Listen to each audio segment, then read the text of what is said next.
There's a phrase I keep circling back to. What might have been? Three words that hold an entire universe inside them. Every unmade choice, every unclosed door, every version of a life that almost happened but didn't. I think about it more than I probably should. The 5 minutes I left the house later than planned, the job I didn't take, the person I let walk away, or the one I didn't. Each of these felt small in the moment, barely a decision at all. And yet, somewhere in some quieter corner of my mind, I understand that a single tiny choice can quietly redirect an entire life. One decision becomes a doorway, and once you walk through it, the other doorway simply stop being available to you. That's the strange mechanics of a life. How much of it hinges on moments too small to even notice while they're happening. There's something almost quantum about it if I let myself think that far. The idea that reality might be built from an infinite number of near misses, branching paths, each one requiring only the slightest shift to bloom into something else entirely. I don't know if I believe that literally, but emotionally it feels true. Because when I look back on my own life, I can trace so many outcomes to a single, minor, almost forgettable detail.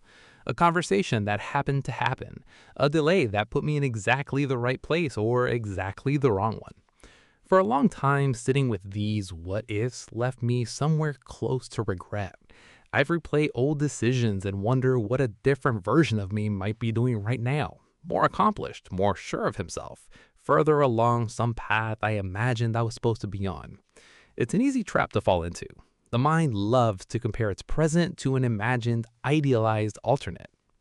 But lately, something in me has started to shift. I can't go back and rewrite the decisions that brought me here. That part is fixed, unchangeable, done.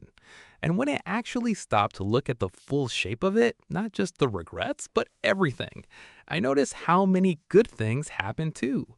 Small, fortunate turns I never orchestrated, people who appeared at the right moment, doors that opened because other doors had quietly closed first. My path wasn't perfect, but it was mine, and it led somewhere worth being. That realization does something interesting. It turns my attention away from the past and directly into the present. Because if these tiny, seemingly insignificant details really do shape the future this dramatically, then the only moment that actually matters is the one happening right now. Not the ones already spent, not the ones I haven't reached yet. This one, the decision in front of me, however small it looks. That's part of why I built these small daily practices into my life. Not as some rigid self-improvement ritual, but as a way of staying awake to the present moment so that I'm actually choosing my direction instead of just drifting through it on autopilot. I'd rather act on an intention than just quietly think about it and let the moment pass. Somewhere along the way, I started reframing the question. Instead of asking what might have been, somber and backward looking, I began asking something else. What could possibly be? It's a small shift in language, but it changes everything about where my attention goes. One version of the question aches for something already gone. The other one leans forward, towards something still unwritten. And maybe that's the only honest answer to it all. I won't reach every goal I've set for myself. I might not become everything I once imagined. But if I give this present moment everything I have, I think I will be able to say, honestly, that I had an incredible time trying.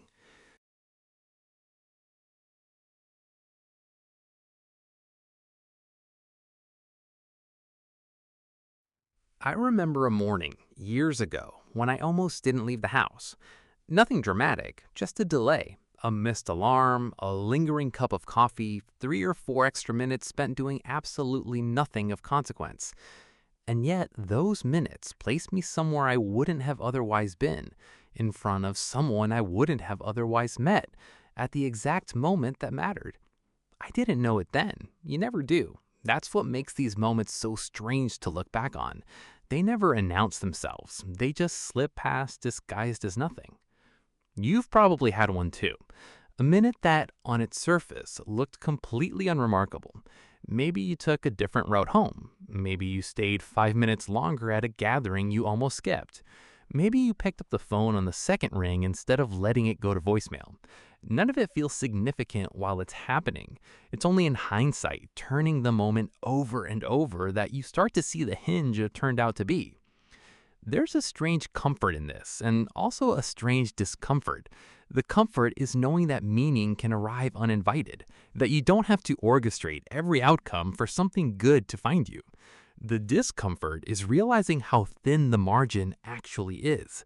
A few minutes either direction and an entire relationship, opportunity, or turning point might never have existed at all. It makes you wonder how many other doors quietly opened and closed around you today, ones you'll never even know about. I used to find that thought unsettling. If so much rides on timing this fragile, what's the point of planning anything? But I've come to see it differently now. The unpredictability isn't proof that effort doesn't matter. It's proof that presence does. Because you can't control the minute, you can only control whether you're paying attention when it arrives.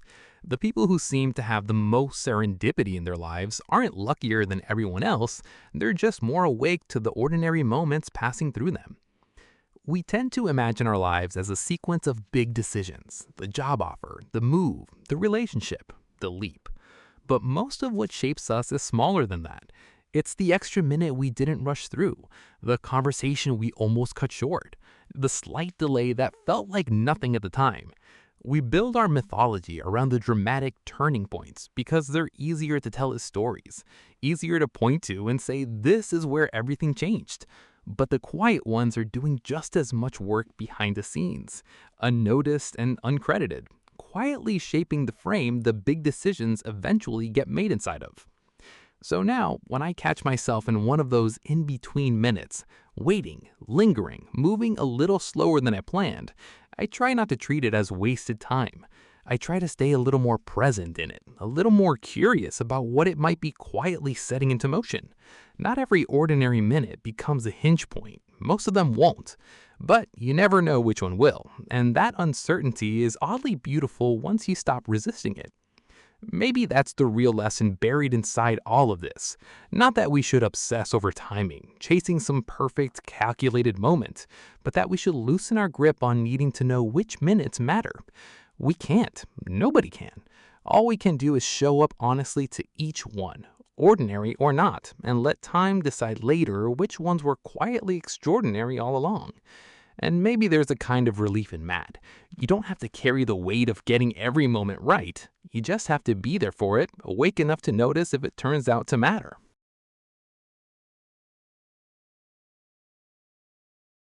We like to talk about choices as if they're endings, as if picking one path means the others simply vanish, erased the moment we walk away from them. But that's not quite what happens. The other paths don't disappear. They just go quiet. They stop being available to you, but they don't stop existing.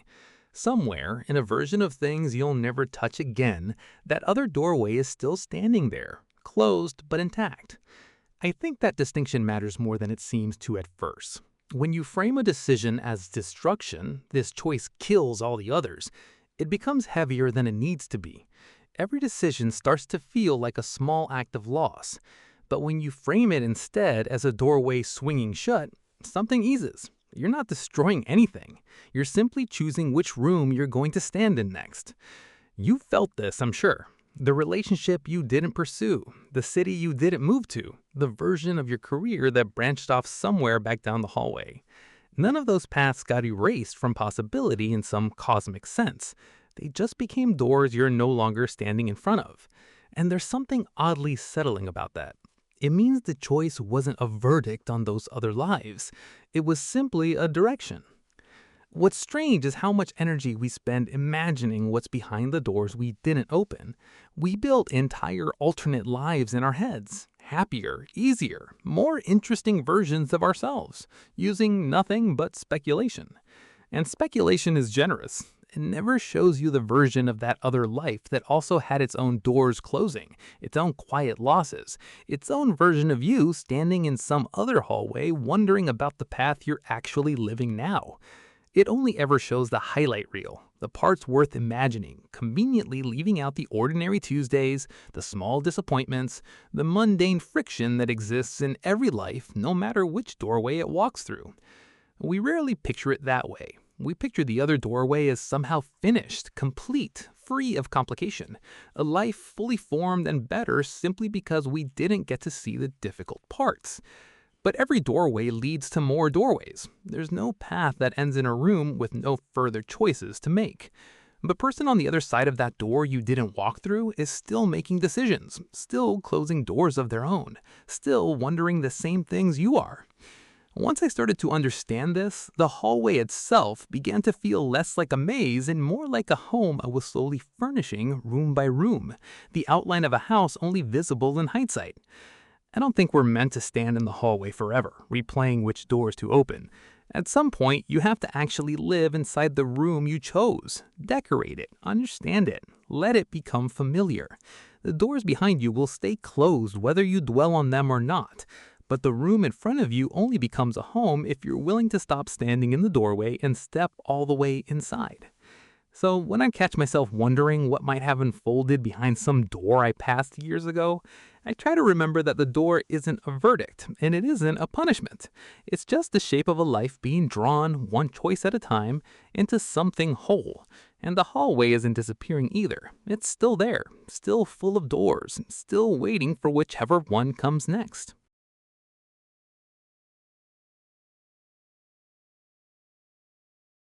Regret has a particular kind of dishonesty to it. It doesn't just remind you of what you didn't do, it convinces you, quietly and completely, that the version of you who did it would be better off, happier, more fulfilled, living some cleaner, more resolved life than the one you're actually in. And the trick works so well because it never has to prove itself. It just has to whisper the comparison and let your imagination do the rest.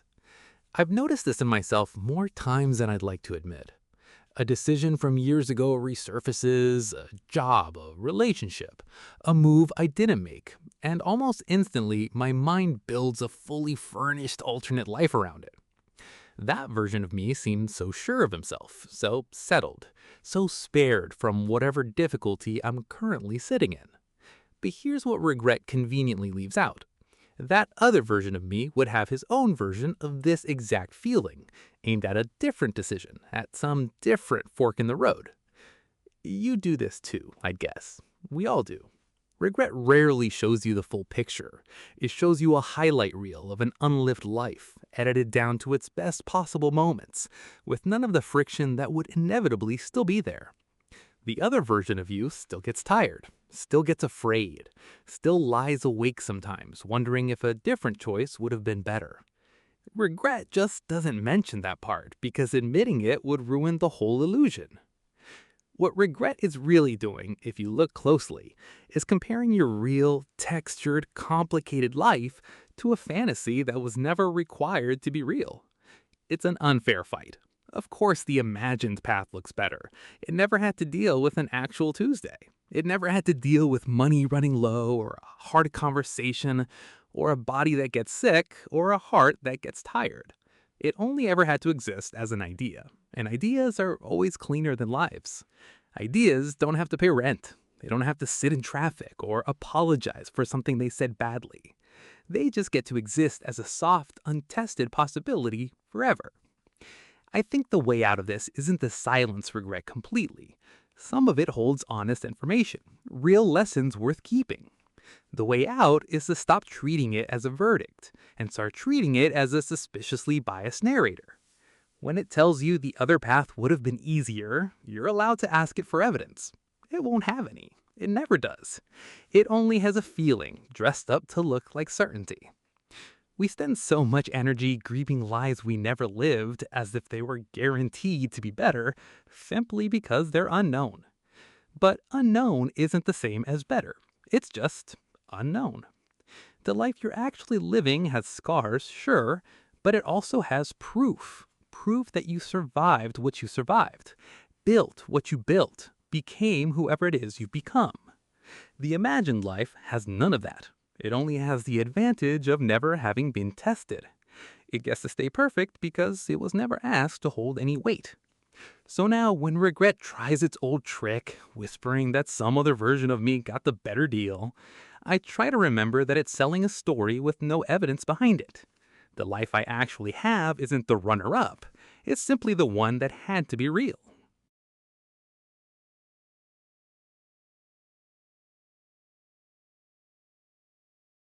There is a version of looking back that doesn't involve regret at all. It's quieter, less discussed, easier to miss. The act of tracing the good things in your life back to their origin and realizing how few of them you actually planned. A friendship that started because you happened to sit in a particular seat. An opportunity that only existed because an earlier plan fell apart. A skill you only picked up because you were bored one weekend and needed something to do with your hands. I did this recently. Sat down and tried to trace the better parts of my life back to their source. And what surprised me wasn't that luck was involved. I already knew that. What surprised me was how small the originating moment usually was. Nothing grand, no dramatic turning point I could point to with confidence. Just some minor, almost forgettable decision that happened to intersect with another minor, almost forgettable decision. And together, they quietly built something I now consider essential to who I am. You could probably do the same exercise and find something similar. Pull on any good thread in your life, and it tends to lead back to something you weren't trying to accomplish at all. We like to believe our best outcomes came from careful planning, from foresight, from knowing exactly what we were doing. But so much about actually works out well in a life arrives sideways, almost accidentally, dressed up as something forgettable at the time. There's a kind of humility in noticing this. It means we're not entirely the authors of our own good fortune, no matter how much we'd like to take full credit. Something else is always contributing. Timing, other people's decisions, small coincidences that had nothing to do with our effort. That can feel uncomfortable if you're used to believing you engineered every good outcome yourself. But it can also feel like relief. You don't have to carry the full weight of orchestrating a good life. Some of it will simply arrive if you stay open enough to receive it and awake enough to actually notice it when it does. I think this is part of why looking backwards isn't always a trap. Regret looks backwards and manufactures grief over paths untaken. But this other kind of looking backwards does something different. It gathers evidence, proof that unplanned things have worked out before, proofs that you don't need to see the whole picture in advance for something good to eventually take shape. That kind of evidence is useful. It quiets the anxious need to control every variable of what comes next. We tend to only tell the dramatic stories about our lives, the big leap, the bold decision, the moment everything changed. But if you ask people to trace their actual good fortune, most of it comes from something smaller and stranger than that. A canceled plan that led somewhere better. A rejection that redirected them towards something they wouldn't have found otherwise. None of it was engineered. Most of it wasn't even noticed until much later, once the thread had already woven itself into something whole.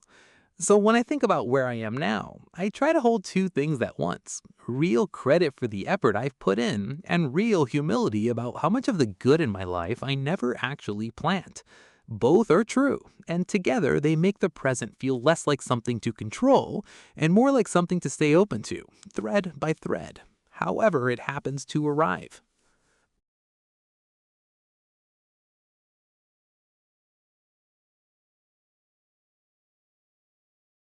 The past is finished, completely and permanently. It doesn't matter how many times you replay it, rearrange it, or wish it had gone differently. None of that changes a single fact about what already happened. And the future hasn't arrived yet, no matter how much time you spend rehearsing it in your head. Which leaves exactly one place where anything can actually be changed. Right here, this exact moment, whatever it happens to look like.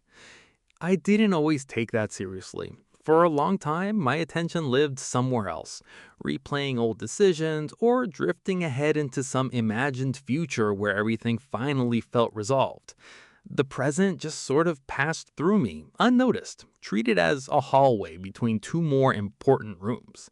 But the present isn't a hallway. It's the only room that actually exists. Everything else is memory or imagination. You've probably noticed this too, if you pay attention to where your mind spends most of its time.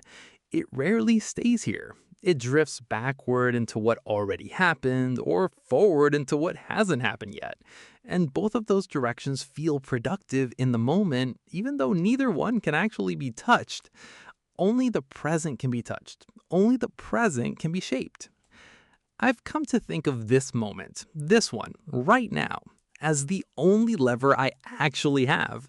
Not a metaphorical one, an actual one. Every decision I make in this exact moment quietly bends the trajectory of everything that comes after it. Not dramatically most of the time, just slightly, a degree or two. The kind of shift you don't notice until you're miles further down the road and realize how far it's carried you. A small change of direction, held long enough, ends up somewhere entirely different than where it started, even though at the time it felt like barely a nudge at all. That's part of why I've become so attentive to small, ordinary choices. Not because I think every single one is gonna change my life, but because I no longer believe I can tell in advance which ones will. The moment that matters rarely announces itself. It just looks like any other moment, indistinguishable from the 100 moments around it. The only way to catch it is to actually be present for all of them, not just the ones that seem important in advance. This isn't about anxious vigilance, constantly scanning for the one decision that's going to define everything. That's exhausting, and honestly, it misses the point. It's more about a kind of steady attentiveness, being here enough that when something does matter, you're actually available to meet it, instead of somewhere else in your head, replaying the past or rehearsing a future that hasn't happened yet. It's less effort than it sounds like once it becomes familiar. Mostly it just means coming back, gently, again and again whenever you notice you've drifted. We often think of change as something dramatic, a single defining moment where everything shifts at once. But most real change happens quietly, in the accumulation of present moments handled with a little more care than they technically required. You don't need a grand turning point, you need this moment, and then the next one, and the one after that. Each one treated as if it actually matters, because it does. It's the only one you've ever had any real influence over. Everything you'll eventually look back on as significant started out exactly like this. Unremarkable, easy to overlook, and quietly available to you the entire time.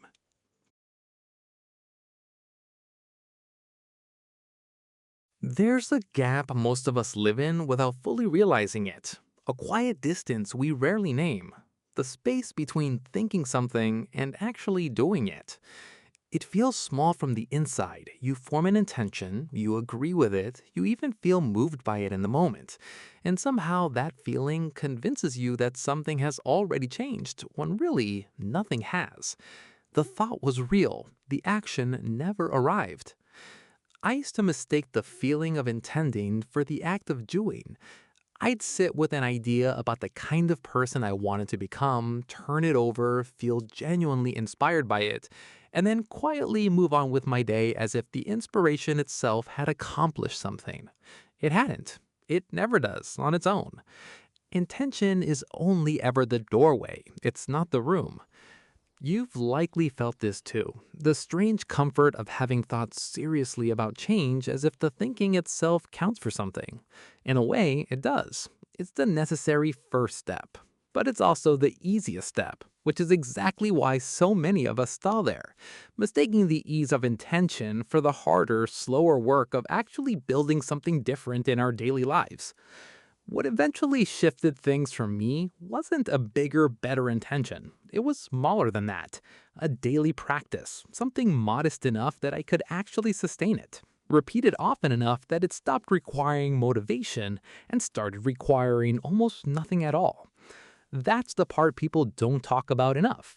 The goal isn't to feel inspired every day. The goal is to build something so small and consistent that inspiration becomes unnecessary. Once it's small enough, you stop needing to convince yourself to do it. You just do it, the way you brush your teeth without debating the merits of dental hygiene each morning. We tend to admire intensity, the dramatic overhaul, the complete transformation, the person who changes everything overnight. But most real change doesn't look like that up close. It looks boring, It looks like the same small action repeated on a day you don't feel like doing it, for reasons you can barely articulate anymore because the habit has quietly become part of who you are, rather than something you're actively choosing each time. There's no highlight reel moment for most of it, just a quiet accumulation, mostly invisible, until one day you look up and realize you'd become someone slightly different than who you were a year ago. I think that's the actual bridge between intention and motion. Not willpower, not motivation, but repetition, small enough to survive the days when you don't feel like showing up. Willpower is unreliable. It's strong some mornings and completely absent on others. But a practice small enough to do on your worst day doesn't need willpower. It just needs to already be built into the shape of how you live, quietly waiting there whether you feel ready for it or not. So when I think about my daily practices now, I don't think of them as discipline in the traditional sense, something forced, something grieved through. I think of them as the place where intention finally becomes real, one unremarkable repetition at a time. The thought was never going to change anything by itself. It needed a body to move, a day to show up in, an ordinary moment willing to carry it forward. And once that motion becomes automatic, the intention doesn't need to be summoned anymore. It's simply already there, embedded in the doing.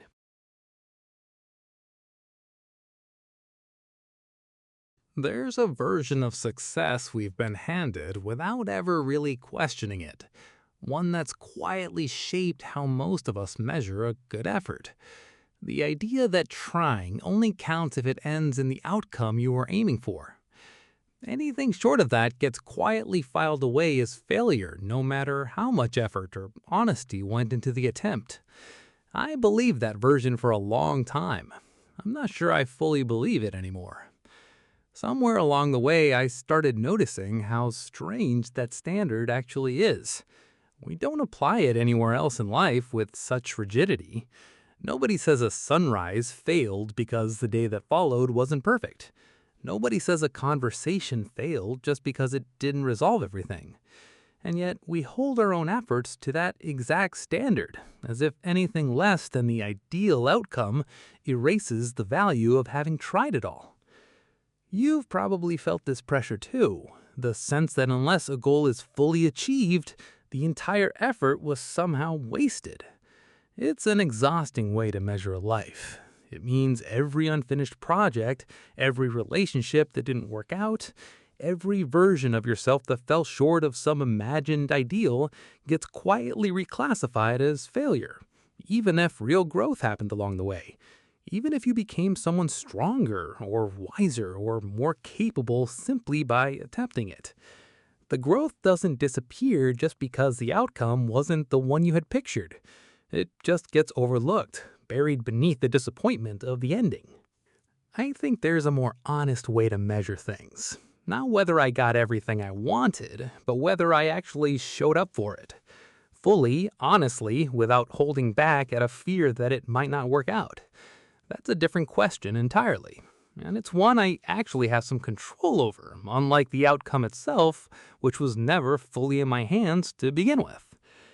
There's a kind of freedom in that shift.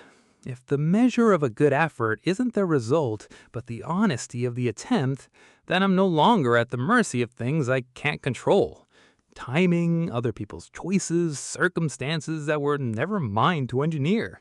I'm only responsible for whether I actually gave it something real, whether I stayed present for it, instead of protecting myself from the possibility of it not working out. That kind of responsibility feels lighter somehow, even though it asks more of me. It just asks for a different kind of effort than the one I used to think mattered.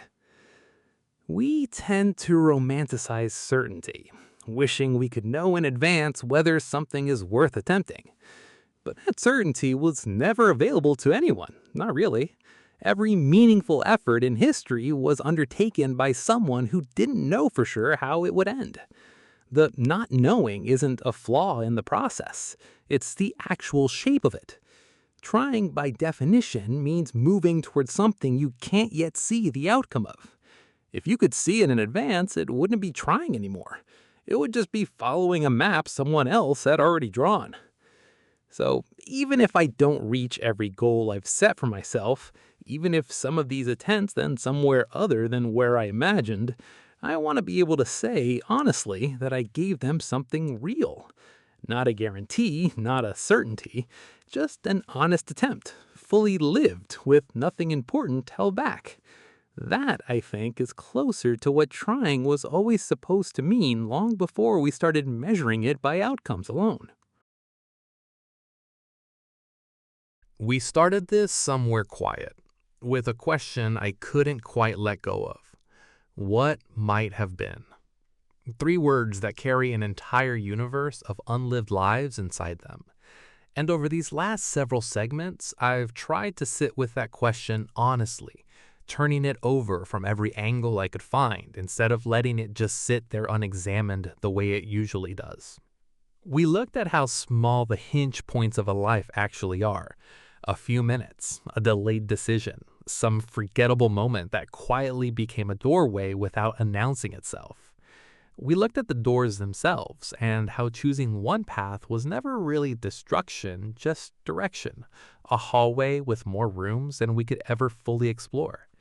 We looked at regret and the dishonest trick it plays, comparing our real, complicated lives to fantasies that were never required to survive contact with an actual day.